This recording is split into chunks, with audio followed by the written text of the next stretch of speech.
మనం నవ్వినా ఏడ్చినా కన్నీళ్ళు వస్తాయి కదా, అలా కన్నీళ్ళు ఒక్కసారి బుగ్గల మీదకెళ్లి జారిపోతుంటే నాలుక వెక్కిరించిందట. నీ కన్నీళ్లు ఉప్పగా ఉంటాయి తెలుసా అని. కన్నీళ్ళకి అర్థం కాలేదంట.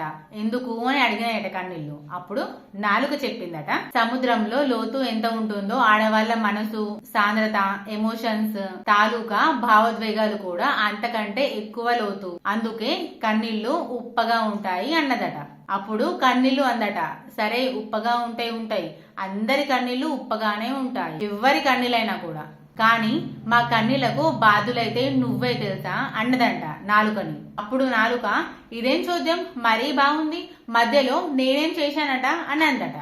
నువ్వే చేశావన్నీ, నువ్వు మాట్లాడకుండా నోరిప్పకుండా ఉంటే మా ఎమోషన్స్ అన్ని లోపలే ఫ్రీజ్ అయిపోయి వాటి తాలూకా బస్ట్ ఏం చేయాలో అర్థం కాక మా బుగ్గల మీద నుంచి తలగడలోకి ఇంకిపోతున్నాయి. ఒకవేళ నువ్వు నోరిప్పి మాట్లాడావే అనుకో, సమంగా మాట్లాడకపోయినా నిందలు మాకే. ఒకవేళ కోపం వచ్చి అడిచావనుకో ఇంకా దెబ్బలు కూడా పడతాయి, కన్నీళ్ళకి అవి కూడా ఆడవుతాయి, కాబట్టి అవి కూడా కారణం అని నాలుకని తిట్టిందట. నిజానికి జరిగేది ఏంటంటే, దేనికి ఏది కారణమైనా గాని 2026 రాబోతుంది మనకి.